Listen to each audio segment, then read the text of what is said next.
Hey all, in today's lesson we're going to go over rates of change. So if you recall in our last couple lessons we've been going over first ratios and then proportions, which are just ways of comparing different quantities. So now we're going to move on to rates of change, in which we're comparing different quantities over a certain period of time and looking at how they change, they go up and down, and kind of what the trends are. So we're going to look at that through two examples in this lesson. First, we're going to look at tables, so table of values, and then we're going to look at rate of change through graphs. So let's start with an example. So here we have a table that shows the Utah Jazz basketball team's wins per season. So you see in our left column we have the season, so we have 2014, 2015, 2016, 2017, all the way up to 2019. And then in the right column we have the number of wins. We're going to use this formula. This formula applies to both table and the graphs that we're going to do soon, which is that our rate of change is equal to our change in value divided by our change in time. So let's look at what's in what column. So the season is going to refer to our change of time. So it's going to be 1 year from 2014 to 2015. If you were going from 2014 to 2016, that would be 2 years, whereas our wins is our quantity. So suppose we want to see what our rate of change was from 2014 to 2015. So our change in value, we went from 25 to 38 wins. So we can either look at it here in that we have to see what we have to add to this to get that, which is plus 13, right? And that would be our change in value. A better way to get that value is to subtract our second from our first. So if we were to do 38 minus 25, that would be our change in value. And then our change in time, we're going plus 1 year, right? Which we could also get by doing this minus this. So over 2015 minus 2014. And we'd get a rate of change of 13 over 1.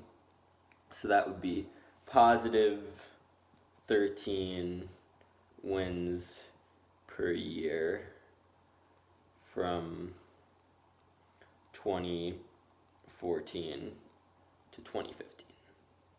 So that would be how to find our change in our rate of change for that 1 year. So now let's make it a little bit more interesting. Usually we're not just going to be looking at rates of change over 1 year or 1 unit of time. We're going to be looking at multiple units of time. So now let's try to find, I'm going to erase this real quick. Now let's try to find the rate of change from, let's say, 2016 to 2019. So in this case, in 2016 we had 40 wins, right? And in 2019 we had 50 wins. So our change in value is going to be the second one, 50, minus the first one, which is 40. And this time our change in time is going to be 2019, which is our second one, minus 2016. And that means that our rate of change is going to be 10 over 3.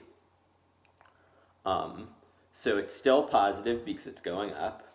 So our rate of change would be positive 10 over 3 wins per year, which if we wanted to write as a decimal, we could also write that as 3.33 repeating wins per year.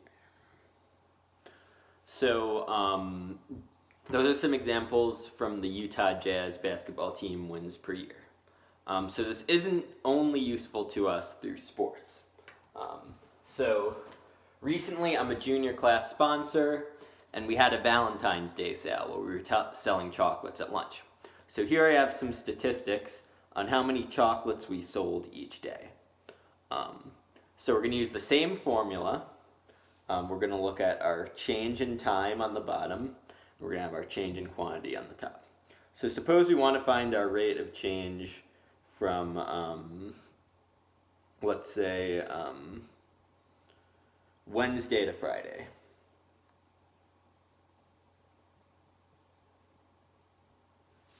So from Wednesday to Friday, that's a stretch of 2 days, right?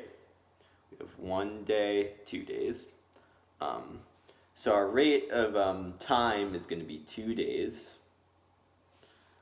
And then we're going to have, on top, we're going to have our values are 11 and 5. But remember, we do our second minus our first. So we're going to have 5 minus 11.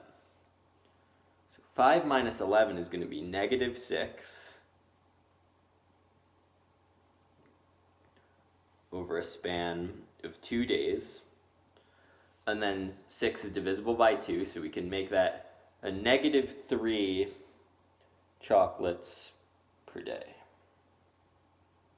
would be our rate of change per day. So this is an example of where you have a negative rate where our rate is going down over those 2 days. So the Utah Jazz basketball team, the past couple of years, they've been getting better every year. They've been winning more and more games. So that's why we have a positive rate of change. But here, we have a negative rate of change because we're selling fewer chocolates, at least over the course between Wednesday and Friday. So these are some examples with tables. Let's go and do a couple with graphs. So with graphs, we're kind of using the same formula, same method, but we have to do a little bit of detective work to find the numbers. So here we have a graph that shows Mr. Pickus, my test scores in college physics class. So you see the first test, I got a 95. We can find out what the value is by looking at the y-axis. So for the second test, I got an 85. Third test, I did pretty poorly. I got a 70, didn't do enough studying for that one. And then the fourth test, I improved my grade and got a 90. So suppose we wanted to find the rate of change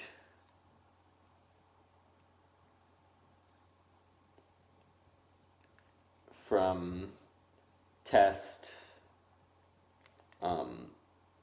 1 to 4. So our change in time is going to be on this, our bottom, our x-axis.